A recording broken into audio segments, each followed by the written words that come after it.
안녕하세요. 안녕하십니까. 네, 오늘은 2022 지방선거 파주시장 예비후보로 등록하신 더불어민주당 최만영 예비후보를 모시고 이야기를 나눠보려고 합니다.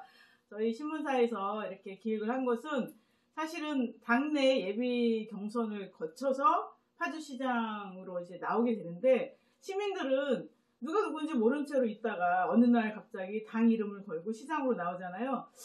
이런 과정에서 시민들이 원천적으로 배제되어 있다라고 생각이 듭니다. 그래서 저희 신문사와 또 파주 언론사 협회가 예비 후보들을 모아서 경선 토론회를, 정책 토론회를 할 예정인데요. 그 전에 후보님들 한 분 한 분 모셔서 시민들이 조금 더 가까이 좀 더 알 수 있도록 이제 하는 기회를 마련하고자 오늘 같은 자리를 마련했습니다. 오늘 모신 후보는 최만영 후보이십니다. 네, 소개하시죠. 안녕하십니까. 더불어민주당 파주시장 예비후보 최만영입니다. 저는 기업과 정부와 국회에서 정책과 전략 분야를 주로 다룬 그런 사람입니다.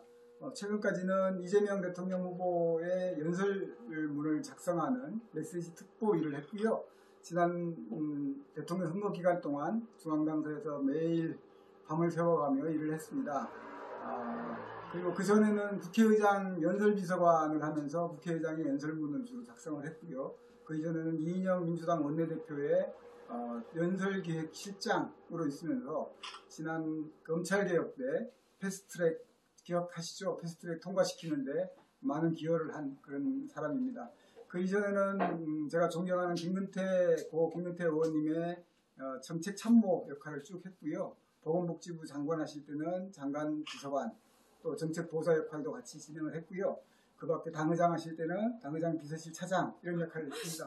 너무 길죠? 네, 자랑이 이제 네. 끊어야 될 것 같습니다. 네, 자랑이 많으시고 네. 하신 일이 많고, 근데 또 이제 정치 쪽이 아니라 또 CEO로서 경영일선에서도 하셨다고 그래요. 그래서 지난번에 출마 기자회견 할 때 경제시장을 내거셨는데 경제라는 게 만만치 않잖아요. 그렇습니다. 네네. 자신 있으세요? 네, 그렇습니다. 저는 인생의 반은 정치, 반은 기업 이렇게 했습니다. 그 정치와 기업을 두루 경험을 했고요. 기업에서는 특히 이제 미래전략실장 해서 미래전략실이 뭐 하는 거냐면 다 아시겠지만 기업의 미래 전략을 세우는 곳입니다.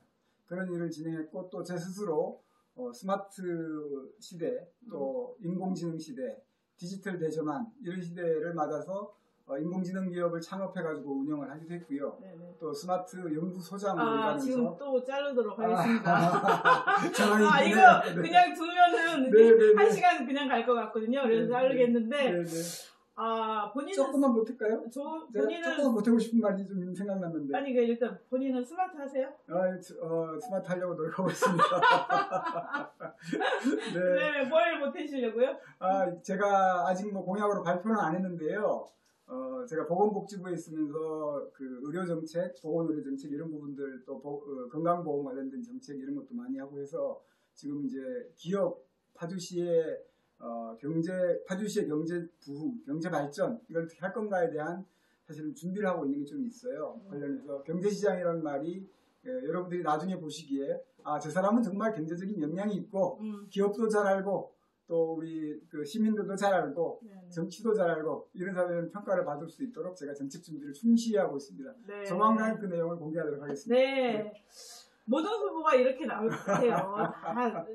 잘났습니다. 자신 있습니다. 라고 하는데 일단 모토를 경제시장으로 내걸었으니까 다른 예비 후보하고 다른 이런 강점이 경제 분야에 있는 것 같고요. 저희 신문사에서 인터뷰 요청할 때 인생 한 컷 사진을 이제 갖고 오시라고 이제 부탁을 드렸거든요. 그래서 내 인생 토탈에서 딱 한 장의 사진을 뽑는다면 무엇인가 그걸 지금 보여드려야 되는 거죠? 그렇죠. 출력해왔는데 그냥 폰으로 보여드릴게요. 일단 아니 저거보다도 다른 게 생각나가지고. 저게 아니고요? 그러면 그거 나중에 보내주시면 여기 편집해서 넣을게요. 이렇게 보여드리면 될 것 같아요. 네네. 제가 생각하는 인생 사진은 이 사진입니다. 책 사진인데요. 근태 선생 관찰기라고 하는 책 제목으로 제가 쓴 책입니다. 제가 김근태 회장님을 2003년부터 돌아가시는 2011년까지 쭉 모셨습니다. 그리고 이 책에는 참 아픈 사연도 많은데요. 김근태 회장님하고 같이 준비를 하다가 갑자기 돌아가시는 바람에 저 혼자 쓴 책이 됐습니다. 그래서 저는 이 책을 쓰느라고 사실 한 5, 6년 동안 마음고생을 많이 했어요. 지금 벌써 울컥하신 것 같은데요. 그래서 김근태 회장님이 어떤 사람이고 어떤 정치를 하셨고 어떤 생각을 가지고 있는지 아마 우리나라에서 나온 여러 책 중에 가장 잘 정리된 책이고 가장 살아있는 책이라고 생각합니다. 제 인생도 제가 이 세상을 살면서 가장 존경하고 스승으로 모시는 분이 김근태 회장님인데 그분을 저는 개인적으로는 정치적으로 아버지라고 생각합니다. 그분도 저를 아들이라고 여러 번 부르셨어요. 이제 그 내용들이 잘 정리되어 있는 제 인생에 대한 녹아있는 그런 책이라고 생각해서 제 인생의 책이라고 생각해서 소개를 드렸습니다. 그러면 내 인생의 한 컷을 네. 그 근태 선생 관찰기라고 해서 이제 김근태 선생님하고 이제 네네네. 그 인생을 거의 한 몸처럼 이렇게 생각하시는 그런 것 같네요. 네네. 제 인생의 스승이고 아버지 길잡이고 그렇습니다. 네. 참 김근태 선생님은 참 행복하셨을 것 같습니다. 이렇게 한 가지 더 자랑하면 김근태 선생님을 모셨던 사람들이 많은데요. 네.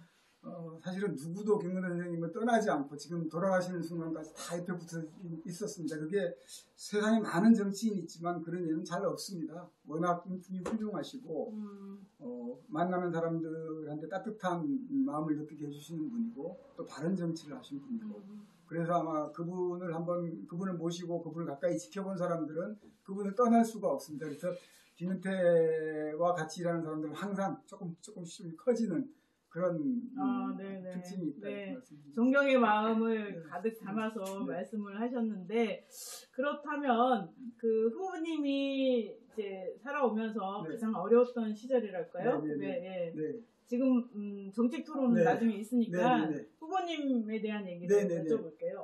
어려웠던 시절? 사실은 뭐 앞에 잠깐 말씀하셨습니다만 시작 도입부에 말씀하셨습니다만 사실 저는 지금이 제일 어려운 시절 같아요. 왜냐하면 지금 이 순간이 2022년 지금 이 순간이 사실은 제가 하고 싶은 말이 너무 많습니다. 준비한 내용도 너무 많고 제가 운정신도시에 18년을 살고 그다음에 그 파평임에 가서 또 8년을 살면서 느끼고 체험하고 이건 꼭 해결해야 되는 게 파주가 가야 될 길을 생각해서 준비해놓은 정책이 많은데 도무지 이 정책을 얘기할 수 있는 기회가 없어요.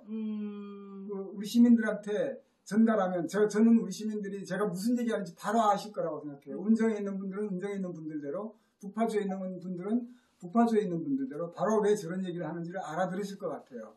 그리고 저는 그 문제를 해결하기 위한 전략적인 방향과 또 구체적인 계획 이런 부분들을 사실 충실히 준비했다고 생각하고 있습니다. 근데 그걸 말할 기회가 전달할 방법이 없어요. 없으니까 어렵다? 네, 그래서 너무 힘들어요. 사실은 시민들한테 빨리 알리면 더 많이 알리면 시민들의 지지도 받고 할 텐데 뭐 옛날 정치 비슷한 거죠. 조직 정치 이런 부분들의 벽을 제가 잘 뚫지를 못하고 있어요. 저는 이제 그런 방식보다는 파주의 전략, 파주의 계획, 미래 이런 부분들로 시민들과 대화를 나누고 공감을 얻고 또 지지를 넓혀나가고 이랬으면 좋겠는데 이번 선거가 아주 좀 독특한 선거인데요.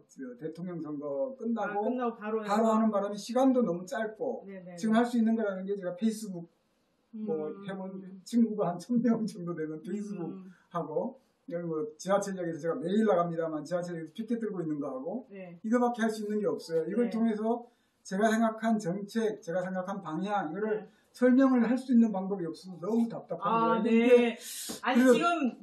지금 그 최만영 후보님은 이거 뭐죠? 약간 그 시민들에게 호소하면서 표를 얻으시려고 그러시는 것 같아요.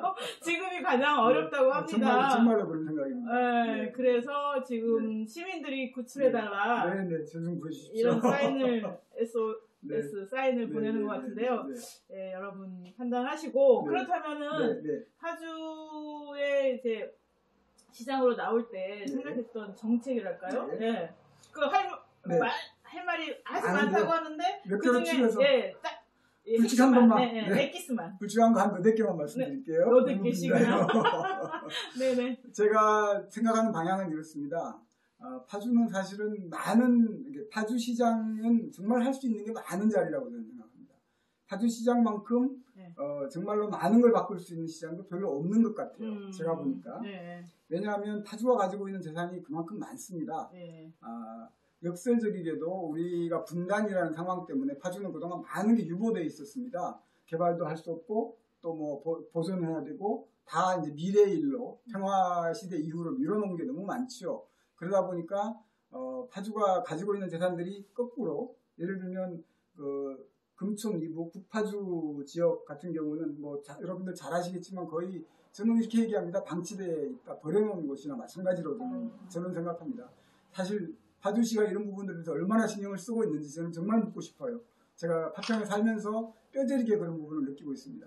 그런데 거꾸로 그러다 보니까 북파주가 가지고 있는 자산, 특히 임진강이나 우리 생태자원이나 이런 부분들이 세대적이기도 하고 또 누가 봐도 깜짝 놀랄 만하고 경치도 그렇지만 보존되어 있는 상태도 그렇고 이런데 거꾸로 저는 기회라고 생각합니다. 그래서 파주시장이 어떤 전략을 세우고 어떤 방향을 세우느냐에 따라서 파주는 180도 바뀔 수 있다.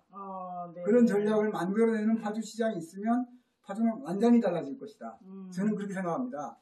지금 파주가 최종환 시장님이 열심히 하고 계신데 우리 민주당 후보님이시고 열심히 하고 계신데 제가 좀 답답하고 안타깝게 느끼는 건 어떤 거냐면 저는 파주의 정책과 일산의 정책과 서울 무슨 구의 정책이 구별이 안 돼요. 제가 보기에는. 파주의 전략, 파주의 방향, 파주의 발전 계획, 파주만의 전략이 있어야 되지 않겠습니까? 네네. 처한 환경이 다르니까요. 파주가 처한 현실이 다르고 일산이 처한 현실이 다르고 서울이 처한 현실이 다른데 서울에서 하던 정책을 가져와서 파주에 적용한다고 해서 이게 잘 먹히는 건 아니라고 저는 생각합니다. 그리고 많은 일을 지금 하고 계신데 그리고 그런 부분은 칭찬할 만하다고 생각합니다. 인정받을 부분도 있다고 생각하는데 더 중요한 거는 저는 파주만의 핵심적인 전략, 파주가 다른 시도와 시군과 확연히 차별되는 파주만의 발전 전략, 이게 꼭 뭐 성장 전략만 말씀드리는 게 아니고 파주에 있는 시민들이 좀 더 행복하게 살고 도시 가치도 높아지고 뭐 이럴 수 있는 전략을 만들어내야 됩니다. 네, 그게 뭡니까? 그래서 첫 번째로 생각하는 거는 임진강입니다. 네. 저는 임진강이 우리가 가지고 있는 파주의 가장 중요한 재산 1호라고 생각합니다. 이 임진강이 지금 그 생태가 잘 보존되어 있는 천연 그대로 보존되어 있는 게 얼마나 큰 축복인지 저는 그런 생각을 합니다. 왜 이런 말씀을 드리냐면 서울에서 30분 거리에 임진강이 있습니다. 자유로 타면 뭐 30분 서울역에서 다 오지요. 그리고 그 30분 거리 안에 세계가 주목하는 천연 생태가 잘 보존되어 있는 자연하천이 있다라고 하는 건 어마어마한 축복입니다. 굳이 강원도, 저기 제주도, 저기 뭐 순천 이런 쪽으로 안 가더라도 30분이면 닿을 수 있는 곳에 천연 생태가 보존되어 있는 임진강이 있다라고 하는 건 엄청난 축복입니다. 그렇다고 제가 무슨 임진강을 막 개발하자 이렇게 말씀드리는 것도 아닙니다. 이건 중요한 자산이기 때문에 생태적으로 지키면서도 우리 주민들이 생태적으로 이용할 수 있는 그런 방법을 찾아낼 수 있다. 순천만에서도 그런 사례가 좀 있었고요. 해외에서도 그런 사례가 많이 있습니다. 그런 방식의 임진강 국가생태휴양특구라고 하는 것을 좀 1호 공약으로 생각을 하는데요. 이걸 만들면 임진강을 국가생태휴양특구로 지정을 하게 되면 이곳에 운정이나 교화에 있는 신도시 주민들이 주말을 지금은 어디로 가시냐면 연천 포천으로 가세요. 다. 그래서 저 자유로 당동 IC가 금요일 저녁 월요일 토요일 오전이면 꽉 막히고 일요일 되면 거꾸로 막히고 이게 다 이제 연천 포천 가시는 분들이거든요. 연천 포천은 지금 캠핑 유치하느라고 큰 그 시의 역점 사업으로 분해 역점 사업을 추진하고 있을 정도입니다. 근데 사실 지척에 훨씬 좋은 임진강을 두고 그럴 필요는 없다 생각하고요. 그래서 운정과 교화에 있는 주민들이 생태숲의 가치를 제대로 느낄 수 있도록 휴양도 하고 생태적인 가치도 느끼고 그리고 이제 임진강을 자기 정원처럼 이용할 수 있도록 한다면 저는 운정과 교화의 도시 가치도 숲세권 이런 말씀 많이 들었지 않습니까? 실제로 숲과 강과 들을 마음껏 누릴 수 있는 생태적으로 보존된 이런 도시로 발전시킬 수 있다. 그게 1번이고요. 또 하나는 이제 돈이 모이고 사람이 모이고 청년이 모이는 임진강을 만들 수 있다고 생각합니다. 요즘 기업들이 코로나 이후에 재택근무, 화상근무, 원격근무 이런 게 아주 생활화되어 있어요. 그래서 최근에 트렌드는 어떤 거냐면 옛날에 기억나시죠? 연수원 만들고 막 짓고 거기에 직원들 뭐 그죠. 몇십 명씩 풍경 넣어가지고 풍경 좋은데, 좋은데 강가에다가. 연수원을 만들죠. 그런 거 있는데 요즘은 그렇게 잘 안 합니다. 요즘은 어떻게 하냐면 그 워케이션이라고 워크하고 버케이션, 휴양, 휴양 근무라고 하는 워케이션, 휴양 근무라고 하는 개념들이 기업들 사이에 퍼져나가고 있어요. 그래서 예를 들면 한 달씩 휴가를 주는 거예요. 네. 그리고 휴가지에 가서 근무를 하는 겁니다. 그게 원격 근무를 할 수 있는 시설이 잘 갖춰져 있고 가족들과 같이 휴양하면서 일을 할 수 있는 그런 곳, 그런 최적의 곳이 저는 임진강이 될 수 있다. 네. 그리고 주중에는 그렇게 로케이션 센터를 이용하고 주말에는 운전교와 주민들이 이용하고 이런 방식으로 하면 이쪽에 사람이 모이고 돈이 모이는 도시 또 이 북파주의 주민들의 일자리도 획기적으로 늘어날 수 있는 그런 방안이 될 수 있을 것이다 이렇게 생각하고 이걸 1호 공약으로 생각을 하고 있습니다. 네네네. 두 번째는 교통 문제입니다. 네. 교통 문제가 좀 심각하죠. 예. 파주의 뭐 사실 핵심적인 문제죠. 네네네. 모든 게 교통 문제하고 직결돼 있다. 저는 그렇게 보여집니다. 네네. 그래서 지금 우리 파주는 현재 3축 또는 4축 종단 철도가 예정되어 있거나 진행되고 있거나 그렇습니다. 잘 아시겠지만 GTX가 있고 3호선이 추진되고 있고 그다음에 경의중앙선이 있고 통일로선 또는 조지선이 이렇게 지금 논의가 되고 있고 거론되고 있습니다. 3축 또는 4축의 종단, 서울로 접근하는 기본 철도 노선이 만들어지고 있는데 이게 대동맥이라고 철도 대동맥이라고 한다고 하면 이거를 가로 세로로 연결하는 혈관, 대동맥을 연결하는 건 작은 혈관들이 없으면 대동맥이 역할을 못하지 않습니까? 그러니까 지선을 만들다 이거죠? 네, 그런 혈관들을 풍부하게 만드는 그것도 철도로 하는 방법을 철도로요? 철도로. 왜냐하면 미래 교통수단은 철도라고 저는 생각합니다. 그래서 전기로 운영되는 철도 노선을 생각하는데 그 방법이 이제 PBR이라고 해서 미니 트램이에요. PBR이라는 개념이 좀 획기적인 미래 교통수단입니다. PBR 미니 트램 노선은 별도의 시설비가 들지 않아요. 기존 도로를 이용합니다. 기존 도로에 중앙차선 그리듯이 노선을 이렇게 그리면 그 노선을 따라서 차가 움직여요. 그럼 도로를 새로 개설하지 않고 미니 트램을 운영할 수 있다. 네, 차선만 그리면 되는 겁니다. 중앙차선 그리듯이 그 버스 전용 차선 하나 그린다고 생각하시면 됩니다. 그러면 그 노선을 따라 차가 움직이는데 무인 자율주행 차량입니다. 전기로 배터리로 운영되는 무인 자율주행 차량입니다. 이 미니 트램을 3축으로 설치하겠다는 게 제 생각입니다. 기본은 운정축. 그래서 왼쪽으로는 파주 출판단지부터 교화 신도시, 그다음에 그 GTX역, 그다음에 그 운정역, 야당역, 뭐 그다음 나중에 들어설 조리선이나 그 통일로선의 역사들, 그다음에 외곽에 있는 지역들, 예를 들면 구교화 쪽이라든지 곳곳에 지금 교통 소외되어 있는 지역이 있잖아요. 그 부분들 실핏줄처럼 미니트램 노선을 연결하면 실제로 이게 말씀드렸던 것처럼 자율주행 차량인데다가 수요응답형 차량이에요. 그래서 집에 뭐 호출벨을 달아가지고 누르면 집 근처로 오는. 네, 지금 하고 있잖아요. 버스. 지금 버스 하고 있는 거하고 비슷한데 훨씬 소형이에요. 훨씬 소형이고 무인 자율 차량이에요. 그래서 비용이 훨씬 적게 듭니다. 현재 하고 있는 뭐 셔클인가요? 셔클보다도 훨씬 더 앞서가 있는 개념이라고 볼 수 있죠. 왜냐하면 그보다 예산이 덜 들어요. 덜 들죠. 왜냐하면 사람이 필요 없으니까요. 인건비가 안 들잖아요. 상상이 좀 안 되는. 노선을 많이 못 만드는 핵심적인 이유는 뭐냐면 아침 출퇴근 시간대에 맞춰가지고 인원을 확보해야 되는 거잖아요. 이 최대 인원을. 그게 낮 시간에는 이동 인구가 적으니까 비니까 노선을 낮 시간에 맞춰가지고 최소로 운영할 수밖에 없거든요. 그런데 무인 차량은 사람 인건비가 안 드니까 차량만 구비해 놓고 있고 곳곳에 배치해 놓으면 아무 때나 가까운 곳에서 접근하니까 훨씬 더 저렴한 가격에 할 수 있습니다. 이게 첫 번째 운정축이고요. 그다음에 금천축을 하나 해서 오른쪽으로 강탄, 뭐 월롱 이런 쪽까지 쭉 연결하는 노선이고 세 번째는 문산축인데 이건 헤이리부터 해서 LCD, 인진각, 적성, 파평, 도번 이런 쪽에서 바로 문산역으로 접근할 수 있는 최단 거리로 접근할 수 있는 노선을 만들겠다. 이게 이제 제가 생각하는 미니 트램입니다. 이게 좋은 점이 뭐냐면 다들 아시겠지만 지금 3호선 하나 들어오는 것도 해결이 안 나서 네, 우리 10년이 파주 시민들이 네. 아주 끙끙대고 있지 않습니까? 왜 그런지 아시죠? 그 경제성 때문에 그런 겁니다. 예비타당성 조사를 통과를 못해서 계속 고생을 하고 있는데 미니투엠은 예비타당성 조사를 받지 않아도 됩니다. 왜냐하면 아까 말씀드렸던 것처럼 별도의 시설비가 들지 않기 때문에 네. 차량 비용과 정류장 비용, 차고지 비용만 만들면 돼요. 그래서 보통 전철, 지하철 시설비의 12분의 1 정도. 운영비도 당연히 훨씬 적게 들겠죠. 인건비가 안 되니까 사람이 안 들어가잖아요. 운전하는 분이 없으니까. 운영비도 적게 들고 시설비도 적게 들기 때문에 예비타당성 조사 없이 충분히 설치 가능한. 그래서 제가 파주시장이 되면 제 임기 안에 말씀드린 3개 노선을 다 하지는 못하더라도 임기 안에 4년 안에 운정 노선만큼은 저는 충분히 시범적으로 운영할 수 있겠다. 네. 이 미니트램이 가지고 있는 딱 하나 단점이 뭐냐면 차량 가격.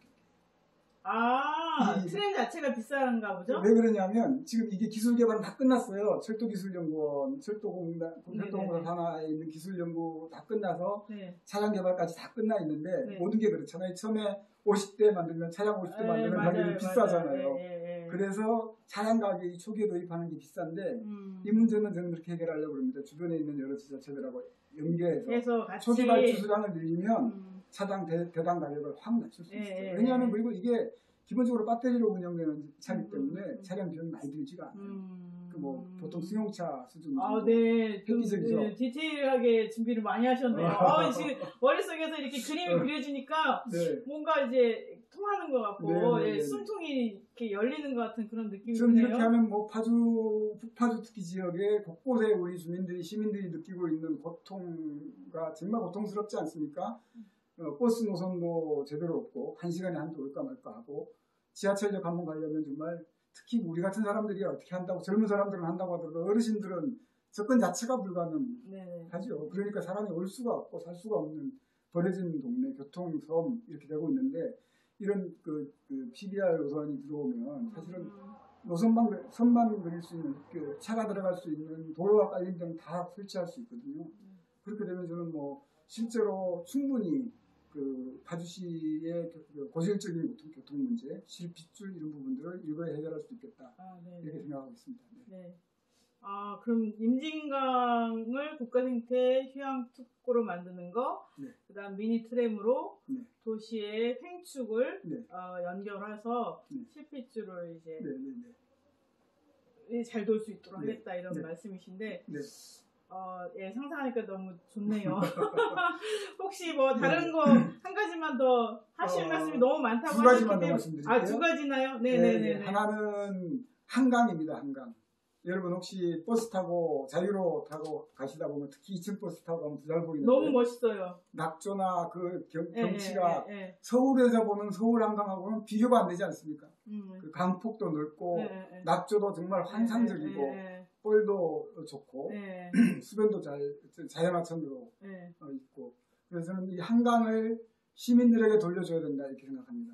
한강을 시민들에게 가까운 요새 청와대 돌리자 그런 생각이 갑자기 드네요. 가까운 김포만 해도 철조망을 걷기 시작했는데요. 저는 굳이 철조망 걷는 게 어려면 철조망을 위로 통과하는 자유로를 이렇게 넘어가는 제가 생각하는 곳은 출판단지 부분에서 시작해서 자유로를 위에 이렇게 혹시 일산에 가서 일산 호수공원 가는 이렇게 그렇죠. 고가길 있죠. 도로 위로 해서 이렇게 길게 자유로 위를 이렇게 넘어가는 길을 뚫어서 거기에 아까 말씀드린 트램과 인도 자전거길을 만들고 한강변은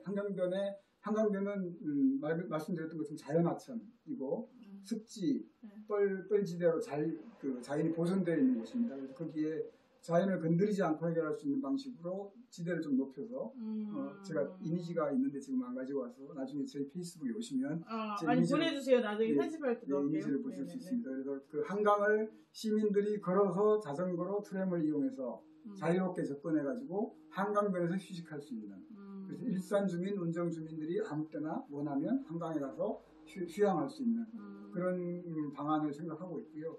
그렇게 어렵지 않을 거라고 생각합니다. 또 한 가지는요? 또 한 가지는 공공요양원, 공공숲유치원입니다. 공공요양과 공공숲유치원을 개발하겠다는 건데 둘 다 숲입니다. 숲. 네. 공공이고 숲입니다. 네. 저는 아까 말씀드렸던 파주가 가지고 있는 자원 중에 하나가 숲이라고 생각합니다. 네, 생태자원. 네, 이 숲을 막 파헤칠 게 아니라 생태적으로 이용하는 방법을 찾아낼 수 있다. 영화 같은 데 보면 많이 나오잖아요. 미국 같은 데 보면 숲 속에 그 요양원이 있고 네, 숲 속에 유치원이 있고 이렇잖아요. 네. 우리도 충분히 공공적으로 이용하는 할 수 있습니다. 그렇게.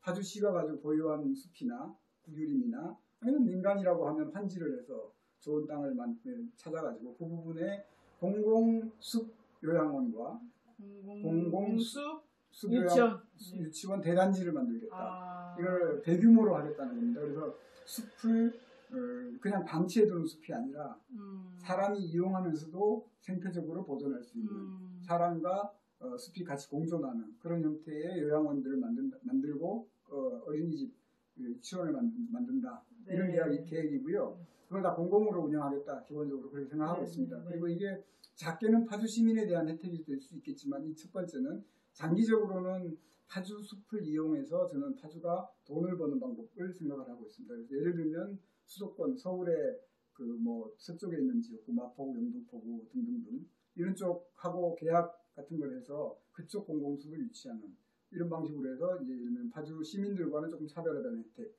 그런 방법을 좀 생각하고 있습니다. 아, 네. 그러니까 숲 요양원과 숲 유치원을 통해서 그 공공으로 만들고 또 그걸 통해서 또 돈도 벌 수 있게 한다. 네. 아니 근데 지금 최만영 후보님 얘기를 듣다 보니까 그 최만영 후보님이 그게 초록초록 뭐 생태, 한강, 임진강 그다음에 전기 트램 그러니까 CO2 배출 안 하고 생태를 보존하면서 이거를 잘 경제적으로 운영하는 이런 그 초록맨 같은 이런 느낌이 드는데요. 저는 길이 거기 있다 생각합니다. 그러니까요. 생태적 가치를 지키면서 어떻게 활용하게 할 거냐가 그러니까 시민들에게 얘기를 못한 답답증을 알 것 같아요. 이렇게 고민을 많이 하셨는데 이런 말씀을 좀 드리면 막 토론이 이루어지고 할 게 많을 것 같은데 그렇죠. 이제 이런 얘기는 이제 누구나 좀 계속 앞으로 화두를 삼아서 이제 얘기하면 좋을 것 같아요. 지금 얘기 들어보니까 막 이렇게 상상이 되면서 마음이 즐거워지거든요. 그렇지만 지금 시간 한정없이 얘기할 수는 없으니까 이제 더 자세한 얘기는 다음 기회에 한번 얘기하도록 하고요. 그 시민들, 파주 시민들에게 아까 지금이 제가 어렵다 SOS 하셨는데 시민에게 바라는 게 있을까요? 저는 시민 여러분들 중에 특히 이제 민주당을 지지하시는 분들한테 꼭 드리고 싶은 말씀이 있어요. 지난번에 저는 이제 민주당 아까 앞에 말씀드렸던 것처럼 민주당 선거에 핵심적으로 참여했었는데 결과적으로 뭐 우리 시민들이 우리 민주당을 지지하시는 분들이 기대에 어긋나게 대선에서 패배하게 돼서 무거운 책임감을 느낍니다. 그런데 사실은 다가오는 지방선거, 파주시장 선거도 저는 만만치 않다고 생각합니다. 우리가 어떤 선택을 하는지에 따라서는 사실은 저는 질 수도 있다. 그런 각오까지도 해야 된다고 생각합니다. 그래서 저는 좀 우리 시민들께서 이번 지방선거를 좀 특단의 각오로, 특단의 지혜로 이렇게 대해 주셨으면 좋겠다. 특히 파주시장만은 꼭 지킨다. 이런 각오를 가지고 임해 주셨으면 좋겠다는 생각이 들고요. 왜냐하면 선거가 시작되면 아마 뭐 선거라는 게 원래 그런 거지만 야당, 우리가 이제 야당이죠. 그 국민의힘 쪽 후보들이 아주 격렬하게 공격을 해올 겁니다. 그런 공격으로부터 자유로운 후보가 좀 필요하다고 보고요. 당당할 수 있는 후보가 필요하고요. 그 다음에 또 정책적으로 유능한 실력이 검증된 사람, 이런 사람이 서지 않으면 예를 들면 지역에 많이 알려진 제가 안 알려서 제가 좀 덜 알려져서 이런 말씀을 꼭 드리는 건 아닙니다만 지역에서 알려진 분들이나 이렇게만 보지 마시고 제가 좀 꼭 당부드리고 싶은 거는 좀 그 국민의 시선에서 자유로운 분, 또 당당할 수 있는 분, 또 정책적으로 역량이 검증된 분, 이런 분들을 꼭 선택해서 파주시를 지킬 수 있도록 파주시가 이번 파주시에서 민주당이 지금 이제 지난 4년 동안 했잖아요.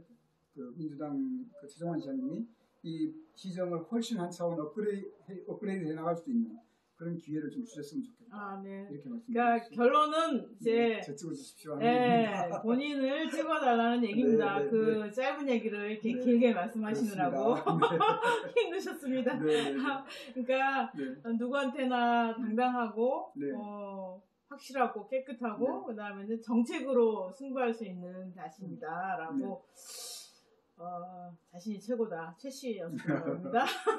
아니 뭐 네. 저는 그렇게 하는데요. 네, 네. 시장은 특히 일머리를 잘 알아야 된다고 생각해요. 네, 네. 일을 좀 해봐야 되고 네. 일을 기획할 줄도 알아야 되지만 집행할 줄도 알아야 되고 공무원도 다뤄야 되고 네. 뭐 이래야 되는데 저는 그런 점에서는 제가 강점이 많다고 생각합니다. 네. 중앙부처의 공무원도 해봤고 또 기업에서 오래 일을 했기 때문에 네, 네. 어떻게 일을 하는지 일머리는 제가 제일 잘 안다고 생각하고요. 아, 네. 그런 면에서 네네네. 지금 시장이 할 수 네. 있는 일이 많다고 얘기하셨는데 네네네. 정치를 왜 하셨는지 내지는 정치는 이런 거다 네. 짧게 네. 이렇게 명제처럼 한 말씀. 네. 저는 정치는 뭐 그 옛날에 김윤 대장님 즐겨 쓰던 말씀이신데 국민의 살림살이 먹고 사는 문제를 바로 세우는 것, 그거를 챙기는 게 정치다. 이걸 이제 한문으로는 재민지산, 국민의 백성의 경제를 지키는, 산업을 지키는, 바로 지키는 지산? 게 지산. 네. 그게 맹자가 한 말씀인데요. 그게 정치의 근본이다. 아, 네. 국민의 생업을 제대로 지키는 게 정치의 근본이다. 네. 오, 멋있네요. 정말 네. 그런 생각하고 맞습니다. 지금 네. 지금 보면은 이제 국민 민생, 뭐 네. 소상공인, 뭐 손실보상 등등 이런 민생의 문제, 그다음에 김영균 씨 같은 이제 중대재해 문제라든지 네. 이런 문제를 등한시하고 정치인들 간의 계파 싸움으로 하는 이런 여러 가지들이 참 안타까운 마음이 들어서 공감이 되네요. 그러면 마지막으로 지금까지 나는 최고다 이렇게 얘기하셨는데 본인의 별명이거나 아니면 자기를 한마디로 이게 나는 XX다 할 때 딱 한마디로 표현할 수 있는 그 단어를 말씀해 주시면. 저는 김은태 진심이란 말을 진심이다. 김은태 회장님한테 가장 정통으로 제대로 배운 사람이 저라고 저는 생각합니다. 많은 사람이 있지만 김은태 정신, 김은태가 한 정치 이런 부분들을 누구보다 가까이에서 또 누구보다 깊이 이해하고 있는 사람이다. 김근태의 정치를 꼭 다시 부활해보고 싶은 게 제 꿈이고요. 그걸 행정으로 해보고 싶은 게 제 욕심입니다. 네. 알겠습니다. 김근태 선생님의 진심이신 최만영 예비 후보를 모시고 오늘 인터뷰를 했고요. 즐거운 시간이었습니다. 그럼 시민 여러분 안녕히 계십시오. 수고하십시오. 감사합니다.